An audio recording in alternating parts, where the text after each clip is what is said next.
जाते मिले समाज सब आवे निज पद राम आत्मरूप अनुपम अद्भुत याहि रखि भव सिंधु तरो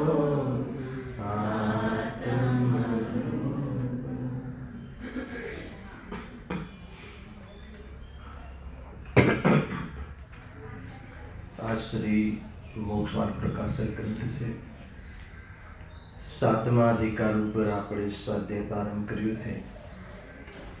એમાં સૌપ્રથમ નિશ્ચયાભાસીનું સ્વરૂપ, એની જે પહેલા પ્રકારની ભૂલ છે એનો નિષેધ અહીંયા લોજિકથી કરશે પંડિતજી. તો શું ભૂલ છે કે શાસ્ત્રમાં સર્વ જીવોને કેવળ જ્ઞાન સ્વભાવિક કહ્યા. પંડિતજી કહે છે કે એ તો શક્તિ અપેક્ષાએ કહ્યા, પરંતુ કોઈ એનો આધાર લઈ એવો ભ્રમ કરે કે મને વર્તમાન પર્યાયમાં જ મતિ શુદ્ધ જ્ઞાન હોવા છતાં પણ એ કેવલ જ્ઞાનનો સદભાવ માને, તો એ તો કહે છે કે પ્રત્યક્ષમાં વિરોધ વાત છે, હે ને? પ્રત્યક્ષમાં વિરોધી વાત છે. પંડિતજી ત્યાંનું ઉત્તર આપતા ખંડન કરતા કહે છે, કેમ કે એને પ્રશ્ન એવો લોજિક જ એવું કહ્યું કે અમારા આત્માના પ્રદેશોમાં કેવળ જ્ઞાન પ્રગટ છે, પર્યાયમાં પ્રગટ છે, પરંતુ એમાં કર્મનું આવરણ છે એટલે જાણવું બનતું નથી. તો કેવલ જ્ઞાન હોય અને જાણવું ન બને એ વાત ગળે ઉતરતી નથી, ખોટી વાત છે. કેવલ જ્ઞાન તો અને વગર ઇન્દ્રિયોના અવલંબને સર્વ પદાર્થોને દૂરવર્તી, નજીકવર્તી, કાલમાં પણ દૂરવર્તી સર્વ પદાર્થોને પ્રત્યક્ષ જાણે છે, એ કેવલ જ્ઞાનનું સ્વરૂપ છે. એટલા માટે અહીંયા કહ્યું કે એ વાત ખોટી છે.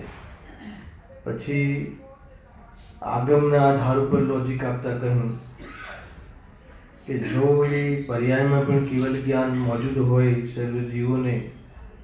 સર્વ જીવોનો સ્વભાવથી કેવળ જ્ઞાન છે, તો કેવળ જ્ઞાન સ્વભાવ છે, શક્તિ અપેક્ષાએ છે, એનો નિષેધ નથી. પણ પર્યાયમાં પણ મોજૂદગી કહે તો એ તો પારણામિક ભાવ થઈ જાય, અને કેવળ જ્ઞાન તો ક્ષાયિક ભાવ છે. એમ અહીંયા કહ્યું. પારણામિક ભાવની પરિભાષા આપતા કહ્યું કે જેમાં સર્વભેદ ગર્ભિત છે એવો ચેતન ભાવ પારણામિક ભાવ છે, સદાકાળ વિદ્યમાન છે પોતાના સર્વ વૈભવ સહિત. એ પારણામિક ભાવ છે. પણ તેની મતિ જ્ઞાન રૂપવા કેવળ જ્ઞાન આદિ રૂપ જે અનેક અવસ્થાઓ છે, તો શાસ્ત્રમાં એને પારણામિક ભાવે કહી નથી.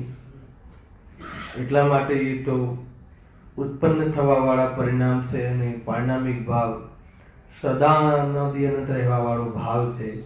એટલે અહીંયા કેવળ જ્ઞાનનો સદભાવ વર્તમાન પર્યાયમાં સર્વદા એને લખ્યું, તેથી કેવળ જ્ઞાનનો સદભાવ સર્વદા માનવો યોગ્ય નથી.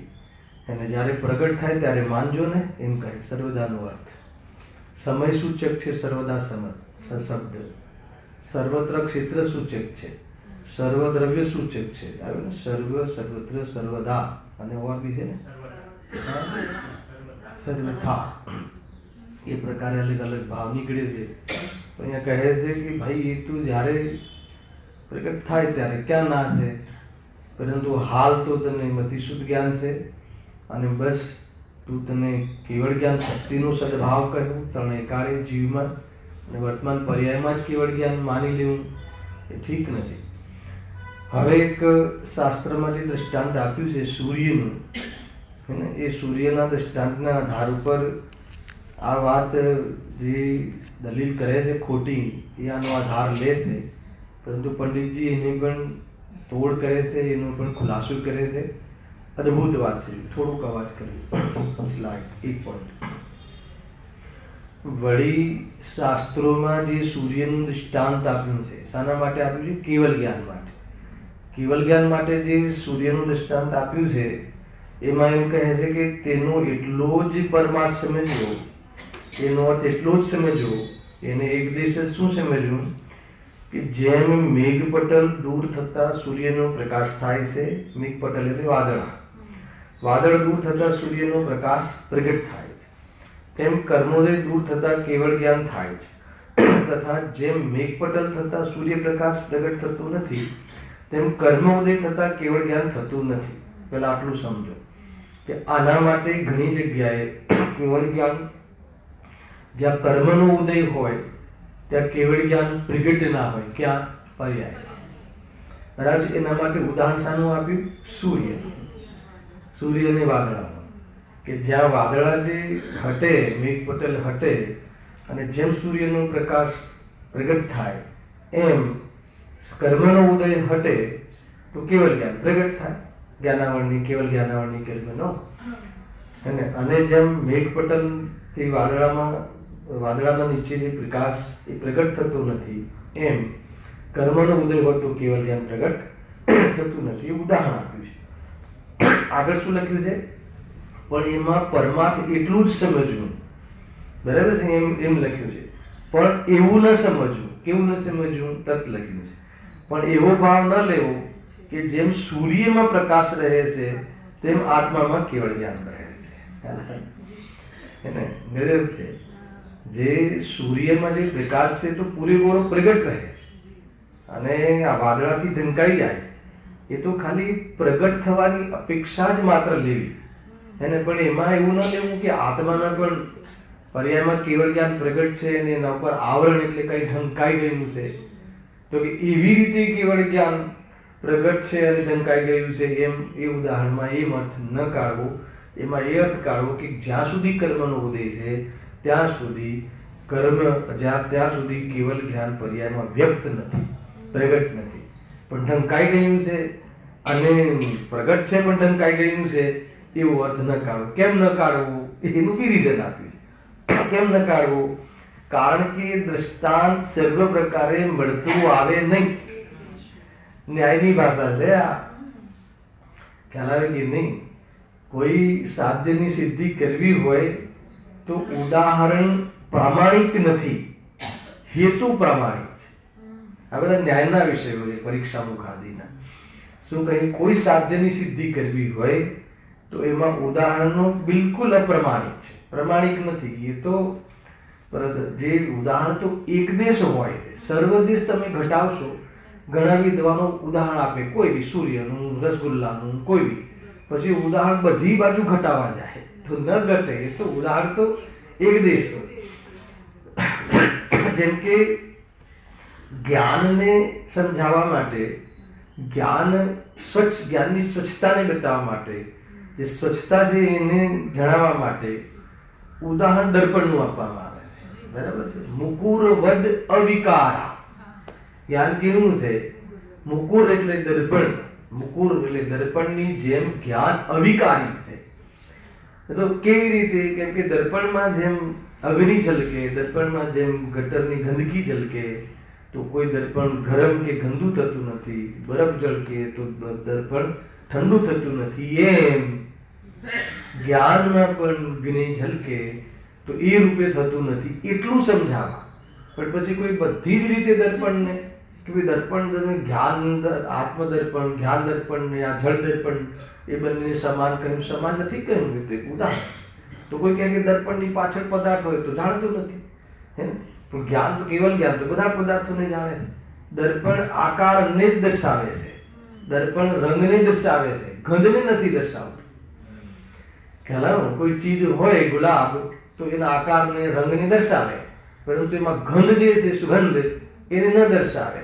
તો કહે કે એક દેશ સમજવું, સર્વદેશ ન સમજવું. ઉદાહરણ એક દેશ હોય છે.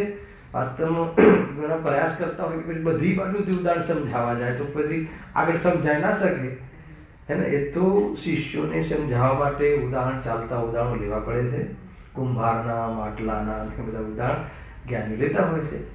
પરંતુ માની લો કે કોઈ સાધ્યની સિદ્ધિ કરવી હોય તો હેતુ જોઈએ. જ્યાં જ્ઞાન છે ત્યાં આત્મા છે, જ્યાં આત્મા છે ત્યાં જ્ઞાન છે, અને જ્યાં ધુવાળો છે ત્યાં અગ્નિ છે.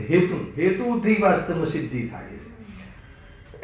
પણ એના કારણે કોઈ અગ્નિ છે એમ નથી. એમ કર્મ છે ત્યાં સંસારી જીવ છે, હે ને. કર્મનો ઉદય છે, ક્ષોક્ષમ નથી. જ્ઞાનાવરણી કર્મનો ઉદય છે, કેવળ જ્ઞાનાવરણીનો ત્યાં કેવળ જ્ઞાન નથી. પણ એ કેવળ જ્ઞાનાવરણી કર્મના કારણે કેવળ જ્ઞાન અટકી ગયું છે એમ નથી. એ પ્રમાણે હેતુથી સર્વ પ્રકારની સિદ્ધિ થાય છે. જો એ લખ્યું કારણ કે દ્રષ્ટાંત સર્વ પ્રકારે મળતું આવે નહીં. એટલે એ સૂર્યનું જે ઉદાહરણ આપીને તમે ભાઈ જો આ કહ્યું છે ને જ્ઞાનીઓએ કે સૂર્યનો પ્રકાશ વાદળા જે ઉપર હોય તો ઢંકાયેલો રહે છે અને વાદળા હટી જાય એટલે પ્રગટ થાય છે. તો સૂર્યમાં જેવી રીતે પ્રકાશ પ્રગટ છે એવી રીતે આત્મામાં કેવલ જ્ઞાન પર્યાયમાં પ્રગટ છે અને કર્મનું આવરણ છે. એમ અર્થમાં આ ન લેવું એમ અહીંયા કહે છે. તો કયા અર્થમાં લેવું કે જેમ વાદળ હોય ત્યારે જ્ઞાન પ્રકાશ પ્રગટ નથી થતો, એમ કર્મ ઉદયમાં હોય ત્યાં સુધી જ્ઞાન પર્યાયમાં પ્રગટ થતું નથી. એમાં એમ વાસ્તવમાં બેસાડવાનું હતું, પરંતુ ઉલટું બેસાડે છે. કેમ કે એને તો સિદ્ધ કરવું છે ને. આપણે તો કેવળ જ્ઞાન છે, પ્રત્યક્ષ વિરોધ છે, હે ને. તકલીફ છે તને, કાલે શું થવાનું છે એના માટે બેચેન છે, અને કેવળ જ્ઞાન એવું હોતું નથી.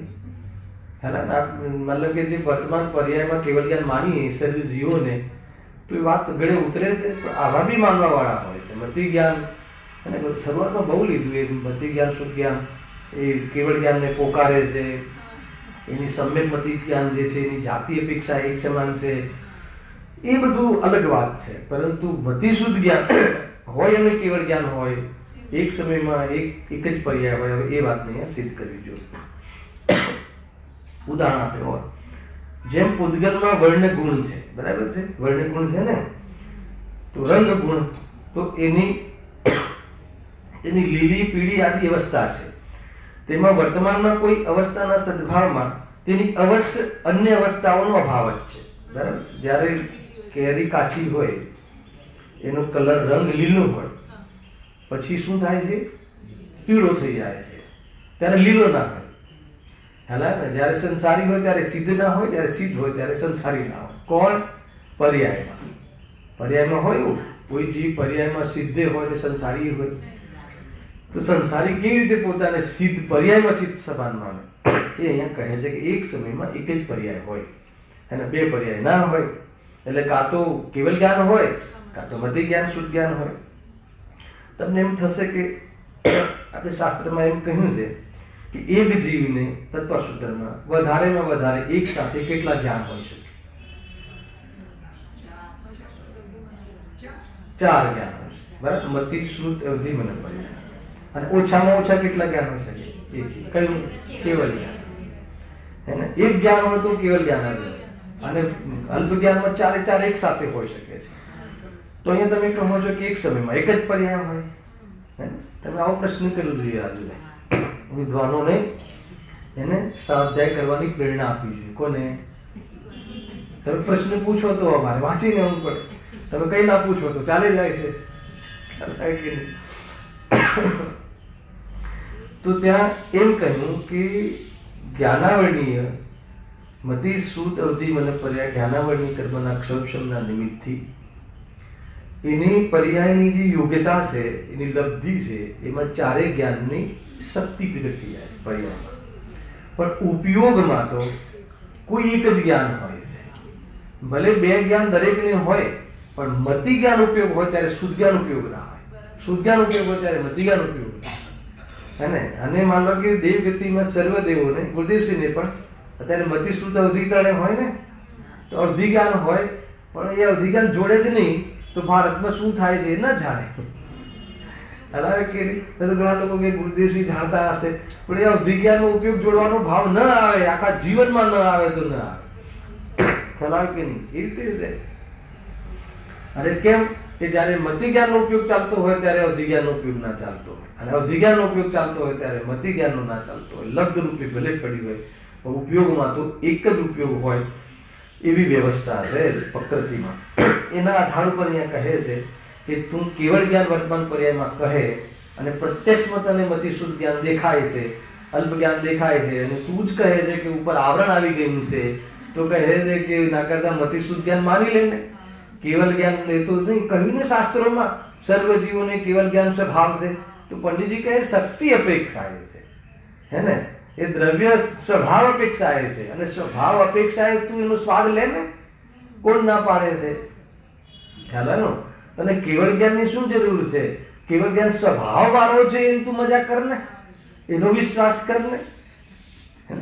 આજે શુદ્ધ જ્ઞાનની જે પરિણતિ શુદ્ધ જ્ઞાન એ છે ભક્તિ, એમાં કેવળ જ્ઞાનનું જ્ઞાન થાય છે, પ્રભુના કેવળ જ્ઞાનનું જાણવું આપણા શુદ્ધ જ્ઞાનમાં થાય છે.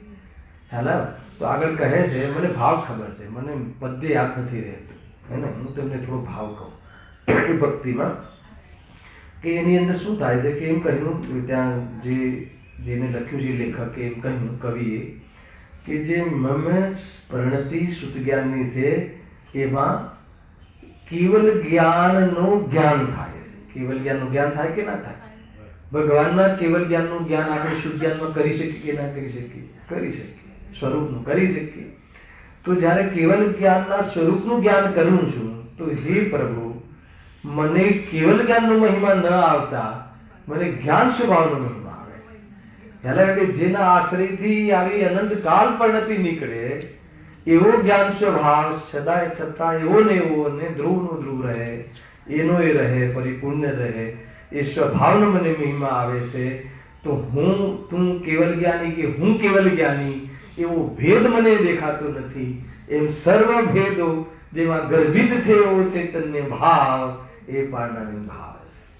ખ્યાલ કે એની ગરીબની વસ્તુ કાનૂન આવ્યું, નિયમ સારનું પ્રવચન એમાં છે આવું જબરજસ્ત શુદ્ધ જ્ઞાન ચેતના પરિણામ અનંત ચતુષ્ટાત્મક, હે ને, એ રીતે પરમ પારણામિક ભાવમાં જે સ્થિત છે એવો આ ભાવ ત્રિકાલી ભાવ. બહુ ચર્ચા થઈ રાત્રિમાં, કાલે બહુ ચર્ચા થઈ. નિયમ 7 ગાથા 3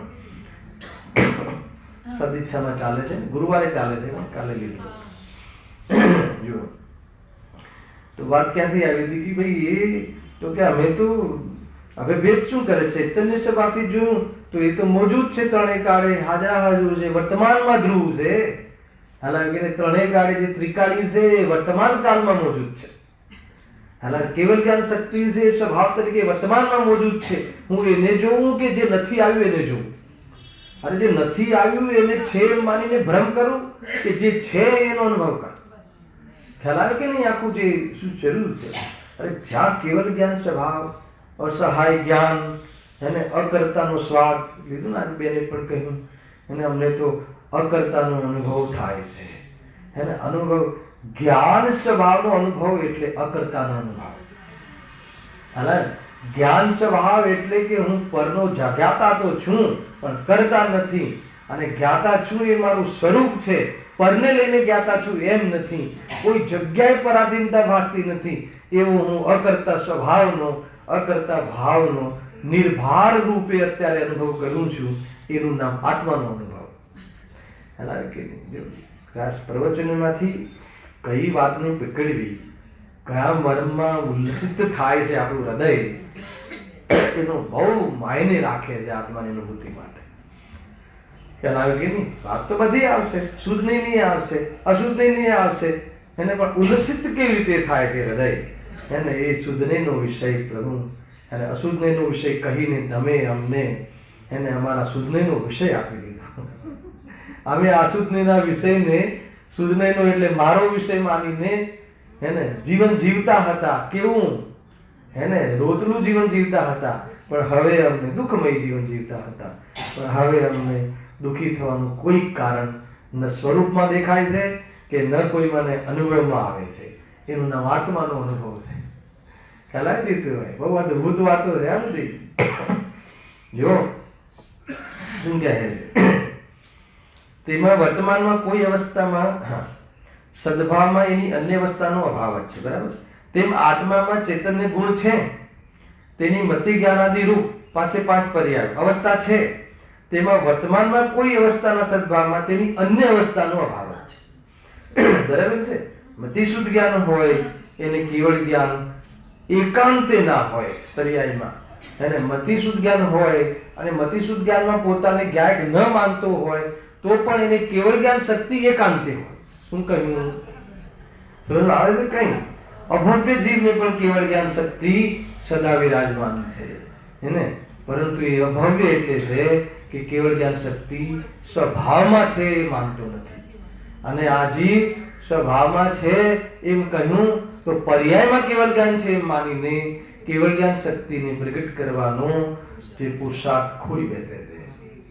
ખ્યાલ આવે કે નહીં? ગરજ છે. અને કોઈ જીવ મારામાં કેવળ જ્ઞાન શક્તિ એને છે જ નહીં એમ માનીને દ્રષ્ટિના વિષયને ભૂલી જાય છે અને પર્યાયમાં અનંતતા પ્રગટ કરવાનો લાભ ચૂકી જાય છે. વ્યવહારાભાસીની પણ દશા આવી છે અને નિશ્ચયવાસીની પણ દશા. ભલે કોઈને લઈને આભાસ થતો હોય, પરંતુ બંનેમાં આભાસનું ફલ તો સંસાર છે. કોઈ નિશ્ચયાભાસીનું ફળ કોઈ ઊંચું આવતું હશે અને નિશ્ચયાભાસ થાય તો થઈ જવા દે. તો ક્યાંથી આવી વાત લાવ્યો? ક્યાં તું જીવોને ભ્રમિત કરે છે? ખ્યાલમાં આવ્યું કે નહીં? જ્ઞાનીઓ આ ભાસને છોડાવવા માટે એટલું બધું પોતાનો કિંમતી ઉપયોગને બરબાદ કરીને આ શાસ્ત્ર લખે છે અને તું નિશ્ચયાભાસની પ્રેરણા આપે છે કે તું એને આવા દુષ્ટ કામ નહીં કર. સમજમાં આવે છે આખી વાત? ભાઈ બહુ સાવધાનીથી વિચારજો આ બધી બાબતો. જો આગળ હવે પ્રશ્ન, આવરણવાળી વાત હજુ પૂરી નથી, હજુ અડધું એકાદ પેરેગ્રાફ છે. જો પ્રશ્ન, આવરણ નામ તો વસ્તુને આચ્છાદવાનું છે, એટલે શું? ઢાંકવાનું. આવરણ એટલે ઢાંકવું. આવરણનો લૌકિક અર્થ શું છે? આપણે આવરણ શબ્દ કહીએ તો આપણા જ્ઞાનમાં શું ખ્યાલ આવે? કે ઢાંકવું, આચ્છાદવું, ઢાંકવું. અને આ બધી વસ્તુઓ છે, પણ આમાં કંઈક રૂમાલ ઢાંકી દો તો એને આચ્છાદવું કંઈ. બરાબર છે?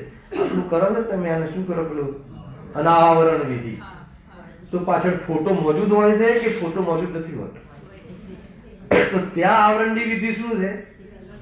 કે પાછળ મોજૂદ હોય છે, પ્રગટ હોય છે. અહીંયા આવરણનો જે જ્ઞાન આવરણ, દર્શનાવરણ, અપ્રત્યાખ્યાનાવરણ, પ્રત્યાખ્યાનાવરણ, એમાં જે આવરણ શબ્દ છે એમાં ઘાતનો અર્થ થાય છે. એમાં પ્રગટ છે અને આવરણ છે એવો અર્થ નથી. ખ્યાલ આવે કે નહીં? આ તો શબ્દનો શાસ્ત્રજ્ઞ છે ને. આ તો કયો? નિશ્ચયવાસી.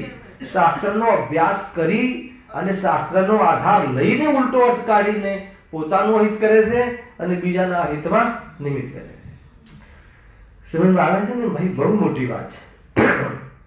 એને ઇંગ્લિશમાં શું શબ્દ કહો તમે? ઇન્ટરપ્રિટેશન. બરાબર બોલું છું? બરાબર કહેજો. આવડતું ઇંગ્લિશ ભણ્યું નથી. બરાબર કીધું ભાઈ? ઇન્ટરપ્રિટેશન જે કરે છે ને એ ખોટું છે. વાત જાણે છે એ સાચી છે, પણ એનું જે એપ્રોચ છે, એનું જે મર્મ છે, એનું જે તથ્ય છે, એનું ભાવભાષણ છે એ ખોટું છે. બરાબર? ભાવભાષણ ખોટું હશે તો ક્યાંથી બનશે ભાઈ? સમજવા જેવું છે. કાલે તમે પેલું પોસ્ટ મોકલીને જીતુભાઈ બહુ જોરદાર, મેં બી પછી ફોરવર્ડ કરી આગળ. જલ્દી નથી કરતો હું, વર્ષમાં એકાદ બે વાર કરું છું. અલા કે નહીં? ગજબ છે. શું હતું સ્વભાવનું સામર્થ્ય? શું હતું સ્વભાવનું સામર્થ્ય, વિભાવની વિપરીતતા અને સંયોગની પૃથકતા. એ ત્રણેયનું યથાર્થ જ્ઞાન હોય તો જીવનું જ્ઞાન સમ્યક થાય. સ્વભાવનું સામર્થ્યની ખબર નહીં હોય એને તો દ્રષ્ટિકોની કરશે. અને વિભાવની વિપરીતતા એનું જ્ઞાન નહીં હોય તો ટાળશે શું? કઈ રીતે? કોને ટાળશે? અને જે સંયોગની પૃથકતા ખ્યાલ નહીં હોય તો મોહ નહીં છૂટે, અર્થાત તો નિમિત્તની દ્રષ્ટિ નહીં છૂટે. એમાં એક એડ કરવા જેવું છે, એમાં નિમિત્તની દ્રષ્ટિ નહીં છૂટે. હે ને? સંયોગ છે એ તો પૃથક છે, તો એ ના છતાં પણ એ નિમિત્ત તરીકે તો કરતા છે ને. અરે તું નિમિત્તની દ્રષ્ટિ છોડ. નિમિત્તનું જ્ઞાન નિમિત્તની દ્રષ્ટિ છોડવા માટે કરવામાં આવે છે, અને એને કરતા માનવા માટે નહીં.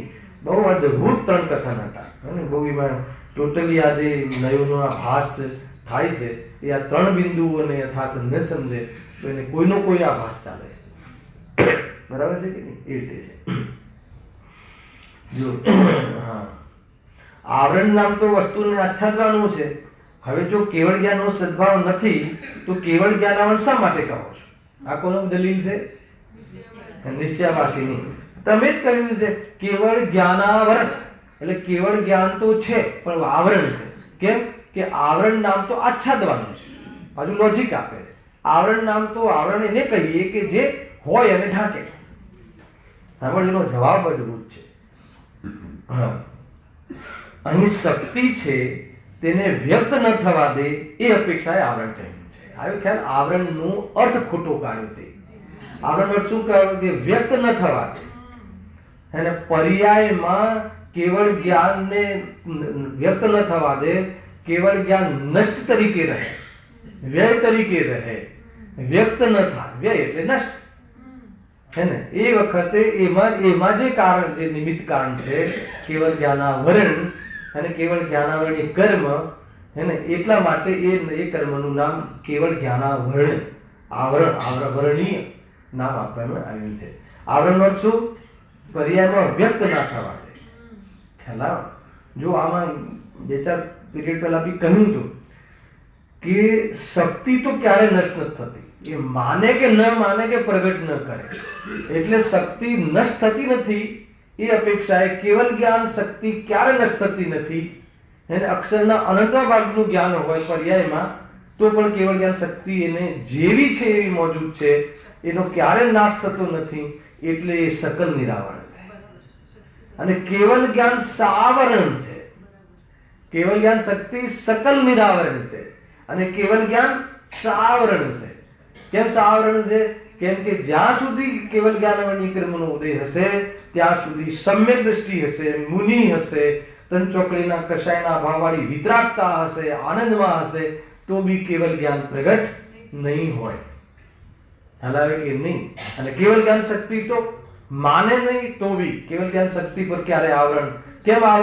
કેમ નિરાવરણ કહ્યું? ત્યાં 320 ગાથામાં સકલ નિરાવરણ પ્રત્યક્ષ પ્રતિભાસમય છે કે નહીં? પરમપાણામી ભાવ જેનું લક્ષણ છે એવું હે ને.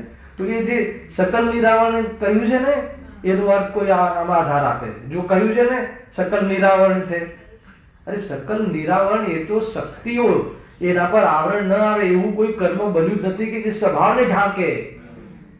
અને સ્વભાવનો અભાવ કરે કે ઢાંકે કે નષ્ટ થાય હે ને, એવું કોઈ કર્મની હયાતી નથી. 3 કાળમાં ન બને એવું. એને લઈને સકલ નિરાવરણ કહ્યું છે. પણ વ્યક્ત થવા નથી દેતું. આનંદનો ઘાત કરે છે હે ને, કેવલ જ્ઞાનનો ઘાત કરે છે. કેવલ જ્ઞાનાવરણી કેવલ જ્ઞાન શક્તિનો ઘાત કરે છે. એટલે કઈ રીતે ઘાત કરે? એટલે પ્રગટ થવામાં ઘાત કરે છે. એટલે વ્યક્ત થવા નથી દેતું. એ બી નિમિત્ત તરીકે, ઉપાદાન તરીકે તો સ્વયં એની પર્યાયની યોગ્યતા, અર્થાત અજ્ઞાનમય જ્યાં સુધી રહે છે, જ્યાં સુધી રાગનું લક્ષ્ય રાખે છે એને, ત્યાં સુધી કેવલ જ્ઞાન પ્રગટ થતું નથી. ખ્યાલ આવે કે નહીં? રાગની દૃષ્ટિ છૂટી જાય અને રાગ માન લો કે સ્વભાવને ભૂલે તો કેવળ જ્ઞાનનો તો લાભે નહીં મળે, કેવળ જ્ઞાન શક્તિનો. અને સ્વભાવને ચૂકે તો કેવળ જ્ઞાન પ્રગટ નહીં થાય. શું કહ્યું? ના ખ્યાલ આવે? એને આત્મદ્રષ્ટિ નહીં કરે એટલે ભૂલે હે ને, તો પછી એને કોઈ પ્રાપ્તિ જ નથી. પણ આત્મદ્રષ્ટિ થઈ જાય અને પછી ચૂકે એટલે હે ને, ઉપયોગ સ્વરૂપમાં ન રાખે અને બહારમાં રાખે તો શ્રેણી નહીં ચડે, સ્થિરતા નહીં થાય. જ્ઞાનમાં સ્થિરતા નહીં થાય. અને જ્ઞાનમાં સ્થિરતા થાય, શુક્લ ધ્યાન રૂપે થાય, ત્યારે કેવલ જ્ઞાન થાય. પછી સ્થિરતા બી કયા લેવલની? શુક્લ ધ્યાન રૂપે. ધર્મ ધ્યાન રૂપે એટલી ધ્યાનની નીચલી કક્ષા નહીં, ઉપલી કક્ષા બધું જ આવી ગયું. તેનો અભ્યાસ જ એને તો હે ને. અને બોરીવલીમાં બધા જ અભ્યાસો છે. હું એવું માનીને ચાલું. અરે આટલો અભ્યાસ 10 વર્ષથી સાથે કર્યો તો પછી તો માનું ને. સ્વભાવને પ્રગટ ન થાય, હા, સ્વભાવને પ્રગટ ન કરવા દે તો સ્વભાવનો ઘાત કર્યો તો હિંસા થઈ. હે, સ્વભાવને પ્રગટ ન થયો, હા, એ હિંસા થઈ. બરાબર છે. અને ખરેખર એ જ હિંસા છે. હેલા. અને કેમ પ્રગટ ના થવા દે? કેમ પ્રગટ ના થવા દે? કર્મ તો નિમિત્ત છે. એના નિમિત્તમાં સ્વભાવને ભૂલીને, પરનું લક્ષ્ય કરીને રાગને સાધી કરે છે. એટલે એને આનંદની હત્યા કરી, એને સ્વભાવને પ્રગટ થવાની હત્યા કરી. જૈન શાસનમાં અર્થાત તો વસ્તુ સ્વરૂપમાં પરમાર્થ હિંસા તો આ છે, અનિશ્ચય હિંસા છે. અને એને લઈને બહારમાં હિંસાના માધ્યમથી, એવા પરિણામના માધ્યમથી મન વચન કાયની જે પ્રવૃત્તિ થાય અને બહારમાં કોઈના પ્રાણોના ઘાતમાં નિમિત્ત બને કે કોઈના દુઃખમાં નિમિત્ત બને, એ દ્રવ્ય હિંસા છે. ખ્યાલ આવ્યો? આ એક નિશ્ચય હિંસા અર્થાત ભાવ હિંસા, એટલે મનમાં થતા રાગાદી ભાવો એને એ જ વાસ્તવમાં ભાવ હિંસા છે. અને રાગાદી ભાવનો અભાવ થાય એ અહિંસા છે. અને એ રીતે જ્યારે પરિણતિ થાય ત્યારે આનંદ પ્રગટ થાય છે. અને આનંદ પ્રગટ થાય છે એટલે એને જ્ઞાનમાં કેવલ જ્ઞાનની લબ્ધિની ગિફ્ટ મળે છે. એવી રીતે કેવલ જ્ઞાન પ્રગટ થાય છે. બહુ સારું યાદ કરાય કે ના? આ કન્સેપ્ટ છે. જો અહીં શક્તિ છે તેને વ્યક્ત ન થવા દે તે અપેક્ષાએ આવરણ કહ્યું છે. ઉદાહરણ બી આપે છે. ઘણી વાર ઉદાહરણ બી એવું આપે છે ને કે આપણે ઉદાહરણ વિશે સમજવું પડે. શું ઉદાહરણ છે? જેમ દેશ ચારિત્રનો અભાવ હોતા શક્તિ ઘાતવાની અપેક્ષાએ અપ્રત્યાખ્યાન કશાય કહ્યું છે તેમ અહીં જાણવું. હવે કે પેલા ઉદાહરણ સમજાવ ખ્યાલ આવે કે નહીં? હે ને? આ દેશ ચારિત્રનો ઘાત કયા જીવને હોય છે? 1 થી લઈને 4થા ગુણસ્થાન સુધી. એટલે સમ્યક દ્રષ્ટિને પણ દેશ ચારિત્ર રૂપી સ્વભાવનો ઘાત ચાલે છે. કેમ કે એનું અસંયમ રૂપ જીવન છે. અને કર્મની વાતથી કહીએ તો અપ્રત્યાખ્યાનાવરણીય કશાય કર્મનો ઉદય છે. એક દેશ પણ ત્યાગ ન કરવા દે, એક દેશ પણ ત્યાગનો પુરુષાર્થ ન પ્રગટ થાય, એક દેશ ત્યાગનો પણ અંદરમાં ઉપાય ના બને આ બાજુ ઉપાદાનમાં. અને એ વખતે અપ્રત્યાખ્યાનાવરણીય કશાય કર્મનો ઉદય. પ્રત્યાખ્યાન એટલે ત્યાગ, અ એટલે એક દેશ. એક દેશ ત્યાગમાં આવરણ કરે. આવરણ કરે એટલે ઘાત કરે. એટલે એક દેશ ત્યાગ એટલે દેશ ચારિત્ર. દેશ ચારિત્ર એટલે શું? આંશિક ચારિત્ર. ચારિત્રમાં જે સ્વરૂપાચરણ ચારિત્રનો તો જાગૃત થઈ ગયો છે, પણ સંયમરૂપ ચારિત્રમાં દેશ ચારિત્રનો પણ એને ઉદ્ભવ ના થવા દે. તો અર્થાત તો કોઈ માને કે ભાઈ નહીં, અપ્રત્યાખ્યાનવર્ણ્ય પણ એવું લગાવો ને, અપ્રત્યાખ્યાનવર્ણ્યનો ઉદય છે અને દેશ ચારિત્ર તો પ્રગટ છે. પ્રગટ છે તો પછી અસંયમ કેમ દેખાય છે? હે ને? ભોગોમાં કેમ દેખાય છે? ચક્રવર્તી લડવામાં કેમ દેખાય છે? હે ને? અસંયમ રૂપ જીવન છે કે નહીં? તો અસંયમ રૂપ જીવન છે એનો અર્થ કે દેશ ચારિત્ર પણ એને પ્રગટ નથી. હે ને? પ્રગટ નથી એટલે ઘાત છે. એને વ્યક્ત નથી. અને સંપૂર્ણ સ્થિરતા પ્રાપ્ત કરવાની શક્તિ છે. અને સંપૂર્ણ સ્થિરતાનો અહેસાસ છે, એનો સ્વાદ છે, એની દ્રષ્ટિ છે. અને સ્વરૂપાચરણ ચારિત્રના અંશમાં એટલી એની અંદરમાં શાંતિ છે, પરંતુ એ શાંતિનો વિકાસ નથી. એનો અર્થ કે દેશ ચારિત્ર નથી. તો એનું આવ્યું કે નહીં? આખી વાત વિકાસ થવો જોઈએ ને. સમ્યક દ્રષ્ટિ થઈ ગયા તો શું થઈ ગયું? નશો ઉતરી જાય. સમ્યક દ્રષ્ટિને તો નશો જ નથી હોતો. સમ્યક દ્રષ્ટિનો જે ભ્રમ છે એનો નશો ઉતરી જાય. સમ્યક દ્રષ્ટિને તો એક તો એને ખેદ છે એને તો. અને મારી પરિણતિ મલિન છે. આચાર્ય અમરચંદ્ર દેવ કહે છે, હે ને? છે ને શ્લોક, પરિણતિ મલિન છે, મોહો ઉદય છે. પરિણતિ મલિન છે અને એનો અભાવ કરવા માટે હું આત્મખ્યાતિ ટીકા લખું છું. એટલે શું? આત્મખ્યાતિ ટીકા, આત્માની ખ્યાતિ કરવા વાળી ટીકાને રચના કરીને નિમિત્ત બનાવીને સ્વરૂપની સ્થિરતાનો ઉપાય કર્યો છે. આચાર્ય અમરચંદ્ર દેવ પોતાની પરિણતિને મલિન કહે છે અને આ નિશ્ચયવાસી કહે છે કે અમારી મલિનતા છે જ પર્યાય. ખ્યાલ આવે કે નહીં? આખી વાત સમયસાળના ઉદ્ઘાટક, સમયસાળની ટીકાના ઉદ્ઘાટક સ્વરૂપગુપ્ત આચાર્ય અમરચંદ્ર દેવ કહે છે કે પરિણતિ મલિન થઈ છે, મોહોદય છે. અને એના મોહોદયને પરિણતિને ટાળવા અર્થે હું આત્મખ્યાતિ ટીકાની રચના કર્યું છે. આચાર્ય કુંકુમદેવના ભાવોમાં પ્રવેશ કરું છું. આત્મખ્યાતિ ટીકા એટલે ખ્યાલ આવે કે નહીં? એ રીતે જ્યારે આચાર્ય અમરચંદ્ર દેવે આચાર્ય કુંકુમદેવના હૃદયમાં પ્રવેશ કર્યો તો ગુરુદેવજી ક્યાં ક્યાં પ્રવેશ કર્યો? કળશ ટીકાનું પ્રવચન, અને 18 વાર આ પ્રવચન, જયસેનદેવની ટીકા ઉપર પ્રવચન, તો બધી જગ્યાએ પ્રવેશ કર્યો. આજે ભાઈ જ્ઞાનીઓ તો એને જ્ઞાની ધર્માત્મા એમ જેના અનુયાયી એવા જ્ઞાનીઓ છે એમની જરા પણ અવગણના કરતા નથી. ખ્યાલ કે નહીં? આ નિશ્ચયાભાસ એ જ્ઞાનીની અવગણના છે. એ તો આ ખાતું ખોલીશ તમને એવું લાગશે કે આટલી મોટી દુષ્ટતા. અને એનું ફળ શું હોય? નિશ્ચયાભાસ નિયમથી નરકમાં જાય છે અને વ્યવહારા પાસે નિયમથી સ્વર્ગમાં જાય છે.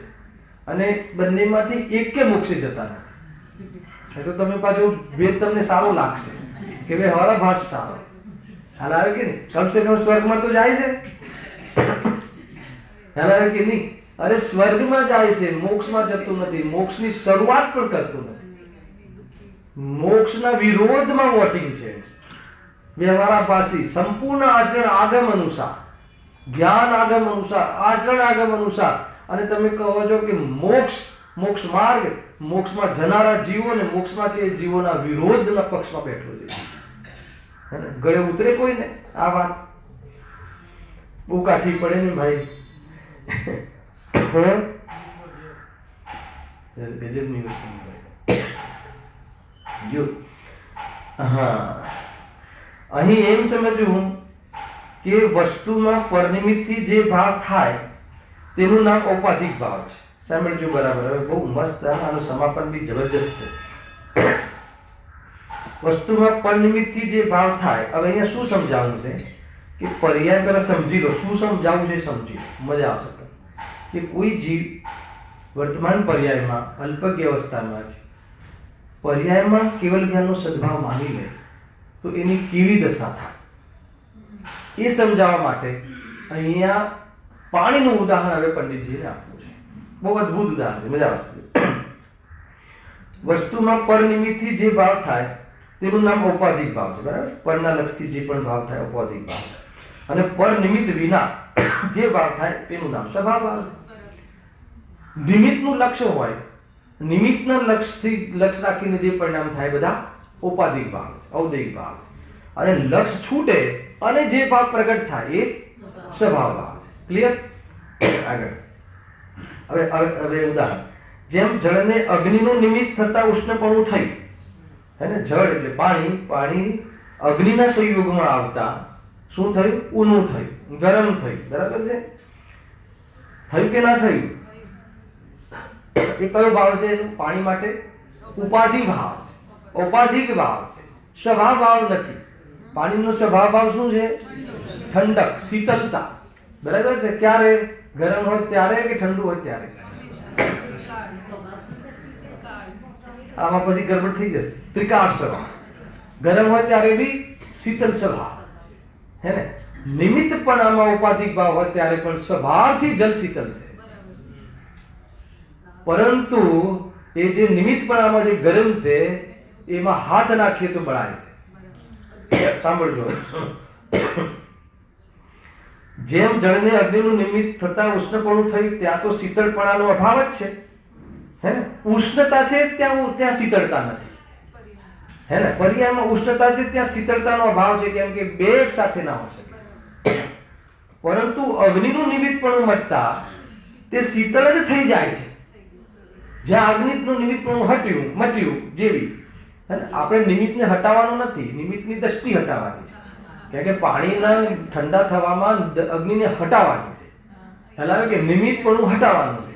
અને આત્માને સુખી થવા માટે નિમિત્તને, કર્મને, શરીરને, રોગને હટાવવાનો નથી, દ્રષ્ટિને હટાવવાની છે. દ્રષ્ટિમાં હટાવવાનું છે. બે ત્રણ વસ્તુ સમજજો. ખ્યાલ આવે કે નહીં? એનું નામ નિમિત્તથી દૂર થયું. હવે જો, તે તો શીતળ થઈ જાય છે. કેમ શીતળ થઈ જાય છે? કેમ કે એનો સ્વભાવ છે. તેથી સદાકાળ જળનો સ્વભાવ શીતળ કહેવામાં આવે છે. એ વિભાવનો અભાવ થઈને શીતળતા પ્રાપ્ત કરી લે છે. તો શીતળતા અંદર વિભાવના કાળમાં પણ હતી એટલે પ્રગટ થાય છે. એનો અર્થ કે શીતળતા તો સદાકાળ છે. કયા અપેક્ષાએ? શક્તિ અપેક્ષાએ, સ્વભાવ અપેક્ષાએ. જુઓ હવે, કારણ કે એવી શક્તિ તેમાં સદા હોય છે, પણ તે પ્રગટ થતા જ સ્વભાવ વ્યક્ત થયો કહેવામાં આવે છે. અને શીતળ પાણી શીતળ થયું ક્યારે કહેવાય? કે નિમિત્તપણું મટ્યું, હે ને? ઉષ્ણતાનું નિમિત્તપણું મટ્યું અને ઉષ્ણતાનો અભાવ થયો અને શીતળતા પ્રગટ થઈ એટલે એમાં શીતળતા વ્યક્ત થઈ એમ કહેવાય. અને વ્યક્ત કેમ થઈ? કેમ કે શીતળતાનો સ્વભાવ ત્રિકાળ ત્રણેય કાળે મોજૂદ હતો, નહીં તો એ પાણી શીતળ ક્યારે ના થાય. ખ્યાલ આવે કે નહીં? આટલું ઉદાહરણમાં તો ખ્યાલ આવે ને. હવે જુઓ આગળ. કોઈ વેળા વ્યક્તરૂપ થાય છે તેમ આત્માને કર્મનું નિમિત્ત થતા અન્ય રૂપ થયું. કોણ? જ્ઞાન. નિમિત્તપણું થતા અન્ય રૂપ એટલે મતિ જ્ઞાન, શુદ્ધ જ્ઞાન, અવધિ જ્ઞાન, મનપર્યા જ્ઞાન. ત્યાં તો કેવળ જ્ઞાનનો અભાવ જ છે, બરાબર છે? પરંતુ કર્મનું નિમિત્ત મટતા નિમિત્ત પ્રધાન શૈલી છે. સ્વરૂપમાં લીન થતા હે ને, અને એની બાજુ કર્મનું નિમિત્તપણું મટતા સર્વદા કેવળ જ્ઞાન થઈ જાય છે. બરાબર છે. તેથી સદાકાળ આત્માનો સ્વભાવ કેવળ જ્ઞાન કહેવામાં આવે છે. કેવળ જ્ઞાન સ્વભાવ કેમ કહેવામાં આવે છે? કેમ કે પર્યાયમાં અલ્પજ્ઞતા અપૂર્ણતા હોવા છતાં એનો અભાવ થઈ અને પૂર્ણતાનો સદભાવ થાય છે. એટલે કેવળ જ્ઞાનનો સ્વભાવ ના હોત તો આ આવત ક્યાંથી? એટલા માટે કેવળ જ્ઞાનનો સ્વભાવ સર્વ જીવોને સદાકાળ છે એમ કહેવામાં આવે છે. પરંતુ ખ્યાલ આવે કે નહીં, પર્યાયની અંદર જ્યારે જે અંદરમાં અલ્પતા છે એ વખતે પર્યાયમાં પૂર્ણતા નથી. અને પૂર્ણતા આવી એટલે સિદ્ધ થાય છે કે કારણ કે એવી શક્તિ તેમાં સદા હોય છે, પણ તે વ્યક્ત છતાં નહીં, થતા જ વ્યક્ત થતા જ સ્વભાવ વ્યક્ત થાય. બરાબર છે, એમ કહેવામાં આવે. શું ખ્યાલ આવ્યો? શું ખ્યાલ આવ્યો આમાં? કે કેવળ જ્ઞાન સ્વભાવ સર્વજીવનો છે કેમ કહેવામાં આવ્યો? કેમ કે અનેક જીવોને, અનંત જીવોને પર્યાયમાં અલ્પજ્ઞતા હોવા છતાં એનો અભાવ કરીને પૂર્ણતા આવી. એનો અર્થ એ થઈ ગયો કે પૂર્ણ સ્વભાવ ત્યાં મોજૂદ હોવો જોઈએ. એટલે પૂર્ણ સ્વભાવ સદાકાળ સર્વજીવને મોજૂદ છે, હે ને, અને એવી શક્તિ છે એટલે એને વ્યક્ત થઈ. પણ એનો કેવળ જ્ઞાનનો સદભાવ ક્યારે કહેવાય? કે જ્યારે વ્યક્ત થયો ત્યારે કહેવાય. હવે જો ઉદાહરણ જોરદાર આપે છે. વળી જેમ શીતળ સ્વભાવના કારણે ઉષ્ણ જળને શીતળ માની તેનું પાનાદિ કરીએ, આ કયો જીવ થયો? નિશ્ચયાવાસી, હે ને. નહીં ભાઈ, તમે કહ્યું ને પાણીનો સ્વભાવ તો શીતળ હોય, ઊનું હોય ત્યારે શીતળ સ્વભાવ હોય, હે ને, તો કે સ્વભાવ તરીકે હોય. પણ કોઈ એનો અર્થ એમ કાઢે કે સર્વથા હર પર્યાયમાં શીતળ છે, તો જ્યારે ઉષ્ણ હોય ત્યારે બી તું પર્યાયમાં એને શીતળ માની લે અને સેવન કરે તો શું થશે? શું થાય? આ તો ગેરપ્રયોગ કરી શકાય. એને પાણીનો સ્વભાવ શીતળ છે અને પર્યાય વખતે નિમિત્તપણું માનીને એમાં લઈને એને ઊનું છે પાણી, બરાબર. પણ એ સ્વભાવ નહીં. કયો ગુરુદેવજી શીતળ કયો? એ ક્યારે શીતળ સ્વભાવનો ભાવ થતો નથી. ઊનું હોય ત્યારે બી શીતળ હોય, અમેરિકામાં હોય ત્યારે શીતળ હોય, હીટરમાં હોય ત્યારે શીતળ હોય. ગજબ ગજબ. એટલે અમે તો પાણીને સર્વથા શીતળ માનીએ છીએ, ઊનું હોય ત્યારે બી. તો કે સ્વભાવથી શીતળ માનજે, પણ પર્યાયમાં એ વખતે શીતળ માની અને સેવન કરીશ તો દાજી જઈશ. ખ્યાલ આવે કે નહીં? અને પર્યાયમાં ઉષ્ણતા હોય ત્યારે એ વખતે પણ શક્તિ અપેક્ષાએ તો શીતળ સ્વભાવ મોજૂદ છે એમ માનજે. એમ નહીં માને તો તું પાણીનું સેવન કરવા માટે રાહ નહીં જોડે. કે પાણી તો ગરમ થઈ ગયું, પાણી શીતળ હતું એ ગરમ થઈ ગયું, હવે શીતળ જ નહીં થાય એમ માનીને તો તું પણ શીતળ પાણીના સેવનથી વંચિત રહીશ. અજ્ઞાની કોણ? નિશ્ચયવાસી પણ શીતળ પાણીથી વંચિત રહે છે અને ઉપરથી દાજે છે. અને આ જે શક્તિ રૂપે બી નથી માનતો, ઉષ્ણ જ્યારે થાય ત્યારે એને સ્વરૂપથી ઉષ્ણ માની લે છે, ત્યારે એની શીતળ થવાની રાહ પણ નથી જોતો કે હવે તો પાણી ઉષ્ણ થઈ ગયું એમ કરીને પાણીના સેવનથી વંચિત રહે છે. એટલે બંને જીવો પાણીથી વંચિત રહે છે. આનું નામ ધર્મ. આ ક્યાં આવ્યું? પાણીની વાત કરી, આત્માની તો વાત જ ના કરી. કે કોઈ જીવ વર્તમાન પર્યાયમાં મતિ જ્ઞાન શુદ્ધ જ્ઞાન હોવા છતાં કેવળ જ્ઞાન છે માની લે તો મતિ શુદ્ધ જ્ઞાનની પરેશાની તો ભોગવે જ, ખ્યાલ કે નહીં. અને કેવળ જ્ઞાનનો પુરુષાર્થ ના કરે એટલે કેવળ જ્ઞાનથી વંચિત રહે છે. અને કોઈ મતિ શુદ્ધ જ્ઞાન વાળો એમ માની લે કે ભાઈ મારું તો આવું હીન જ સ્વરૂપ છે, એ તો ભગવાનનું સ્વરૂપ કેવળ જ્ઞાન છે, મારું તો હીન જ છે, મારામાં આવી કોઈ શક્તિ નથી, એ માની અને વેદજ્ઞાન ન કરે, ઉપાય ન કરે તો એ બી કેવળ જ્ઞાન જેવી મહાન પર્યાયથી વંચિત રહે છે. માટે બંને જીવોનો એને નુકસાન તો એક જ પ્રકારનું. કેમ કે રોગ એક જ પ્રકારનો છે, આભાસ.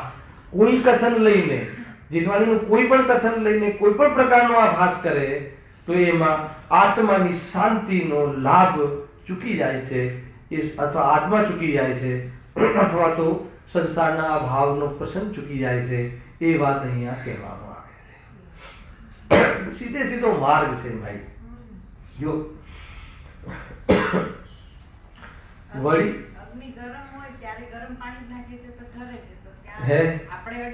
ઉદાહરણ એક દેશ હોય.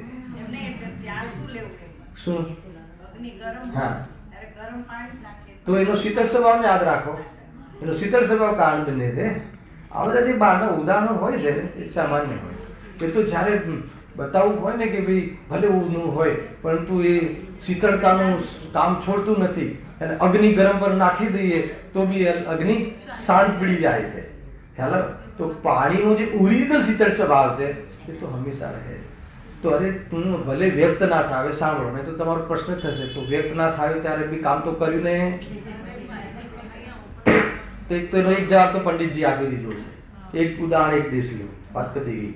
અને બીજું એક એ છે કે એવું એને ત્યાં ઘટાડવું તો આરતી ઘટાડવું કે ભલે વ્યક્ત નથી થયું પણ સ્વભાવના ખાલી ગીત ગાઈએ છીએ, સ્વભાવને ખાલી જાણીએ માત્ર છે અને નિર્ણય થાય છે તો બી 17 પોળાપોળી મોહનીય કર્મનું એને સ્થિતિ અંત પોળાપોળી થઈ જાય. હાલ કે નહીં? હજુ અનુભૂતિ નથી થઈ, નિર્ણય થયો છે અંદરમાં, તો બી એ 17 પોળાપોળી પ્રાયોગ્ય લબ્ધિમાં 17 પોળાપોળી ઉત્કૃષ્ટ કોઈને બંધ પડ્યો હોય તો એ અંત પોળાપોળી થઈ જાય છે. એટલું કામ તો એના પ્રત્યેનો એને અંતરંગમાં પ્રેમ છે, હજુ એને વ્યક્ત નથી થયો તો બી એટલું કામ થઈ જાય છે. અને જ્યારે એ પ્રગટ થાય ત્યારે તો કર્મનું ભૂસાનું રહે. અને અશાંતિ કેવી રીતે થાય? અને અશાંતનો કાર્યક્રમ તો અજ્ઞાન હતું, અને ભેદ જ્ઞાનના ભાવમાં થાય છે આ બધી ચીજો. પણ હવે ભેદ જ્ઞાન થયું, જ્ઞાનનું સમ્યકપણું આવી ગયું, શ્રદ્ધા સમ્યક થઈ ગઈ, બહુ મોટી ક્રાંતિ છે ભાઈ. આના વગર તો કોઈ જગ્યાએ ચેન નથી. કોઈ ગમે તે માની લે, બહારમાં જે પણ કોઈ સ્થિતિ થાય, બોલતા આવડી જાય, સમજતા આવડી જાય, પણ એને સમાતા ના આવડે તો કાર્ય નહીં થાય. સમજ આવે છે કે નહીં? આ બધી વસ્તુ છે. આગળ વળી જેમ શીતળ સ્વભાવના કારણે ઉષ્ણજળને શીતળ માની તેનું પાનાદિ કરીએ તો તેથી દાજુ જ થાય, તેમ કેવળ જ્ઞાન સ્વભાવના કારણે અશુદ્ધ આત્માને કેવળ જ્ઞાની માની અનુભવમાં આવે તો તેથી દુઃખી જ થાય છે. કહ્યું હતું ને ઓલાભાઈનું ઉદાહરણ, એને અમને કેવળ જ્ઞાન પ્રગટ થઈ ગયું છે પણ અમારે સોનગઢ આવવું છે તો અમારી વ્યવસ્થા કરજો. એ કેવું વ્યવસ્થા કરવાનો અર્થ દુઃખ. જેને કોઈ વ્યવસ્થા જ ના કરવી પડે, વ્યવસ્થાને આધીન ના હોય, એ સુખી. આત્મા જ્ઞાયક છે, વ્યવસ્થાપક નથી. આવા કથનો મળે છે ને? આત્મા જ્ઞાયક છે કે વ્યવસ્થાપક છે? જ્ઞાયક છે એટલે જાણનાર છે. આખી વાત જબરજસ્ત છે, બહુ તાકાતની વાત છે. તો અંદરનું બળ જાગી જાય. બહારમાં ભલે એને હીનતા હોય, સામગ્રીમાં પર્યાયમાં થોડીક લગી એને જે હીનતા હોય, પણ સ્વભાવમાં તો હીનતા છે નહીં. અને જેને હીનતા સ્વભાવમાં હીનતા નથી દેખાતી, અને સ્વભાવને જોઈને હીનતાનો સ્વાદ નથી આવતો, એને હીનતા શું હોય? શું હોય? એ બધી કર્મકૃત બહારની પોઝિશનો છે. એને આત્માને અથવા મારેને એને કાંઈ પણ લેવા દેવા નથી.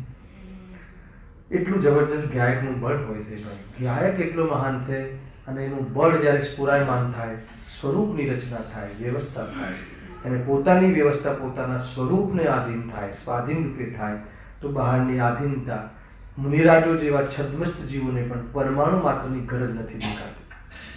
કોઈ પણ વખત ગાડીમાં પીલાતા હોય પણ બચવાનો પ્રયાસ નથી. છે પ્રયાસ? હલાવે હાથે છે. કોઈ પ્રયાસ હોતો નથી. કેમ હોતો નથી? શું પ્રયાસ કરે? કયું નુકસાન થાય છે આત્માનું? ક્યાં થાય છે? હે ને? અને શરીરનું બી શું નુકસાન કરે? નક્કી છે ને? એ સમયે શરીરની એ રીતે પર્યાય થવી. બીજું શું નક્કી છે? મારા જ્ઞાનમાં એ સમયનું, એ જ્ઞાનની યોગ્યતામાં એ જ્ઞેય બનવું, હે ને? અને બીજું શું નક્કી છે? છતાં જ્ઞાયકપણે રહેવું, બધું જ નક્કી છે. હલાવે કે નહીં? તો પછી કરવું શું? ચિંતા છોડીને મજા કરવી. હલાવે ને? પછી કે એ પણ નક્કી છે ને? હા, એ પણ નક્કી છે. એટલે બહુ મળે છે અમને બધા. એ પણ નક્કી છે ને? હા, એ કહીને શું કહેવાનું, એ કહીને શું કહેવું છે, એટલે અમે જેમ કરીએ છીએ એમ કરવા દો. એમ હલાવે કે નહીં?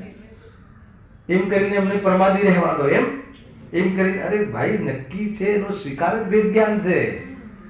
એને બધું નક્કી છે એનો અર્થ જ વેદ જ્ઞાન છે. એનો અર્થ જ કશાયમાં મર્યાદા લાવવી છે. એનો અર્થ જ કશાયનો પ્રેમ નથી. એનો અર્થ જ કે જ્ઞાન અને રાગ જુદો છે.